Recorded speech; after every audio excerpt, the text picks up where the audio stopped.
Greetings, everyone. This is Quanto Gideon Flight. Hey, guys, I'm coming to you early Sunday morning, April 15th, and I really want to take a minute and really plead to the conscience of we, the people of the United States of America. And what I want to discuss, or what I want to make my plea to, is that we are currently under attack. And when I say we, again, I am talking about, we the people, of the United States of America.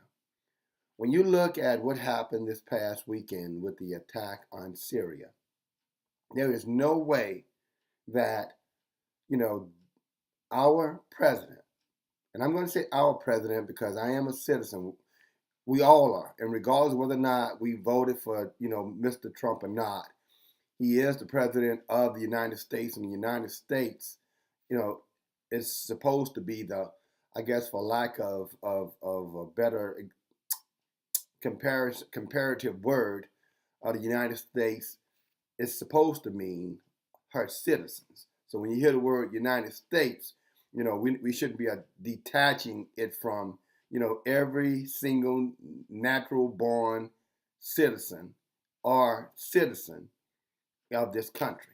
So we are the United States. But I'm going to take a moment and I'm going to read to you some things real slowly. And I really believe that this is necessary. And not only is it necessary, I also believe if you would be patient enough to hear me out, that you will see the benefits of not only why I'm sharing this information, but the importance of what I'm sharing in regards to this information. Okay? So, our Constitution clearly states that Congress must approve war. Now, if you go to Article 1 in the Constitution, Section 8, number 11, this is what it says. And I'm reading directly from the Constitution. To declare that Congress shall have the power to declare war, grant letters of marque and reprisal, and make rules concerning capture on land and water.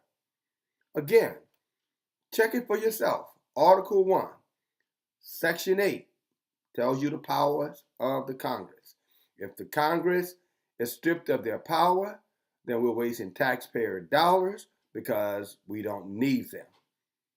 They have the power, and they must be, according to our Constitution, they must be notified and they must be allowed to hear the voice of the citizenry to determine whether or not to make war.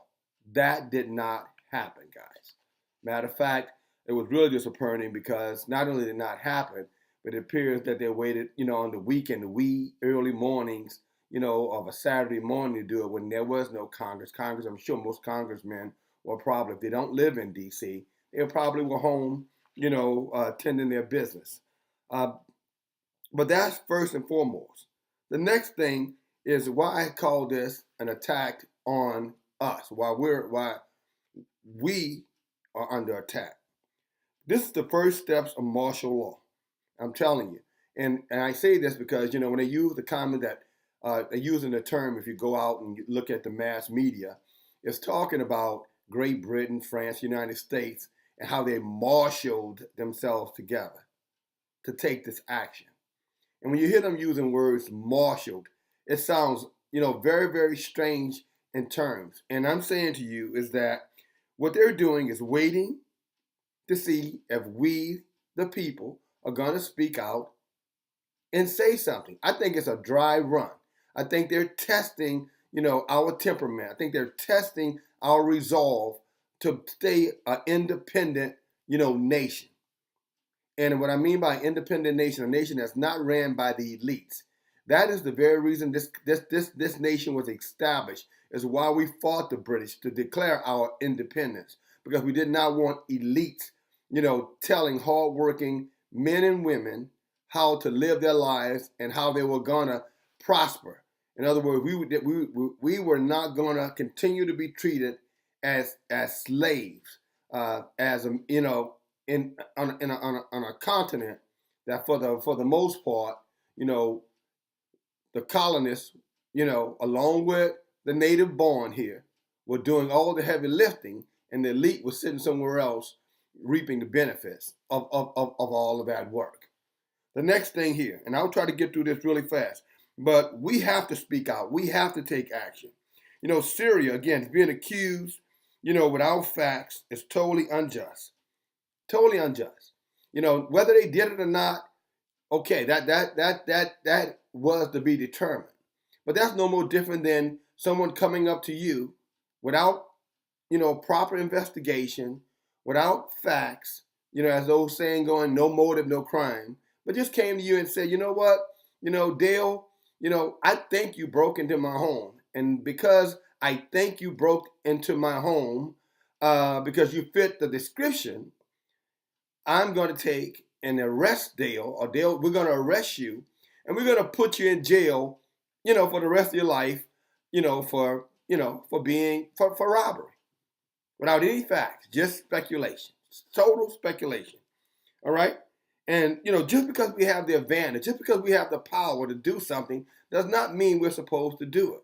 Yes, the United States, you know, is the most powerful military on the planet, but that doesn't give the United States military and the elitists, you know what I'm saying, including the President of the United States, who I understand and I know works for those same elite or those elitists, does not give them the right to just go and strong arm their way around the world, creating just total chaos.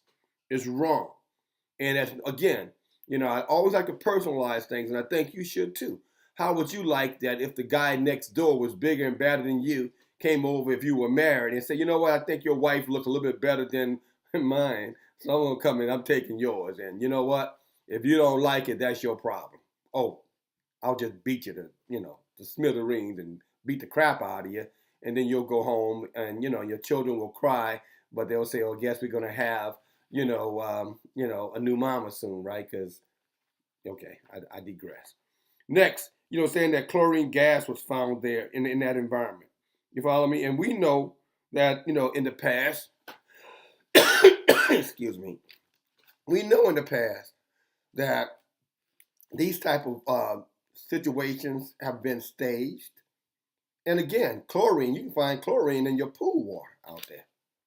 But to say it without allowing an inspection there, it's just flat out ridiculous. Remember, you know, the mass weapons of destruction that were in Iraq, and we were all sold that, and you know, and during the Bush administration, you know, Colin Powell and the whole gang, all of them, they have them. Cheney, all you know, Vice President Cheney, they have them. And then all of a sudden, we go over there, we tear up a whole nation, and we didn't find one weapon of mass destruction there.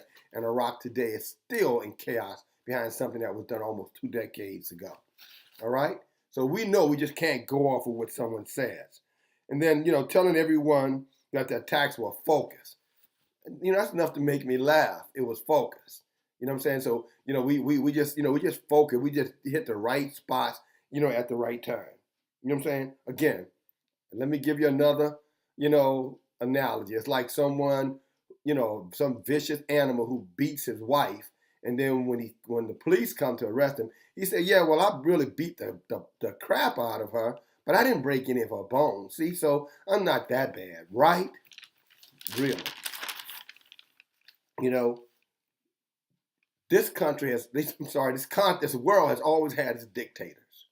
And the one thing that, you know, we could count on the West, I'm talking about France, Great Britain, United States, that these countries did not have dictators. These countries you could almost count on, you know, for justice. These were the countries who had would appear some semblance of equity, some semblance of excuse me, right and wrong. And when these countries, you know, the very countries who are the marquee countries, the countries that are set up on a hill, if I could say it that way, when these countries start acting like dictators and warmongers, man, you know,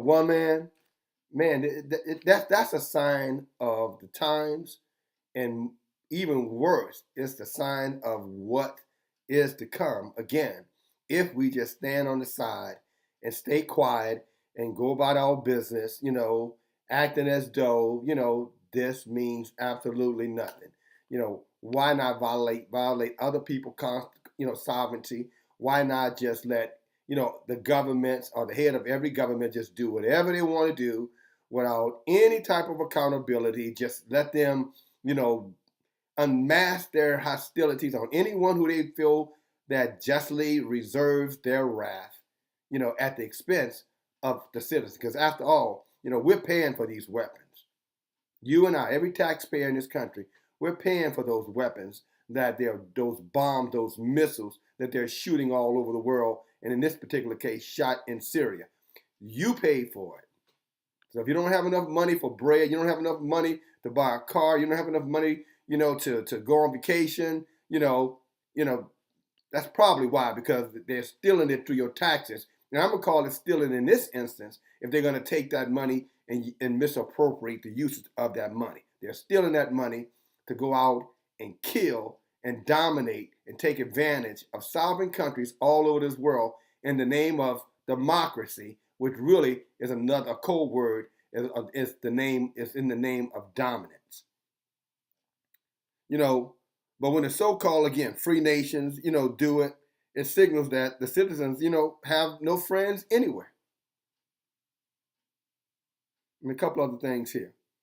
Why didn't Congress cry out? Where was Congress in all of this? And I listened to the news all day today, and I have only heard one congressman say something against what happened. All the rest of them are quiet. Why are they quiet? Because they're complicit. They're following their marching orders. You follow them? And the only order the congressperson is supposed to be following is your orders, my orders, the people who put them in Congress. But they're not. They're following the orders of the elites, those powers that be, that want war, want chaos, and again, to take away your liberties and take away your rights, as a free person in these United States. Last thing here, we need to act, guys. We need to act, and we need to act now. It's already past the time. And every day that we wait, because Trump has already said if it happens again, well, of course the terrorists over there are going to do it again. And if they do it again, then they're going to do something about it. And I'm telling you, so he's tied himself into or boxed himself into a corner. So he's going to have to act again. And I'm telling you, this is just test runs for what we're going to see on this continent very soon, a lot sooner than most of us think. If we don't take action, we don't, open up our mouths, cry out, cry aloud, you know what I'm saying, and start demanding accountability for these decisions that go and violate, our Constitution, the very core, the very foundation for which we all are proud to call ourselves patriots. That's why we're patriots, because of that Constitution, because it represents the people. And right now, they're making a mockery out of the whole thing right in front of your eyes and right in front of my eyes. So this is what I'll say to you. Do you want to live free, or do you want to die? That's not New Hampshire's call, but that was the call of the colonies as well. That was their cry. That was their clarion call. Live free or die. And without a Constitution, you cannot live free. Thank you for listening. DFG. Come on, guys. Let's get with it. Love you.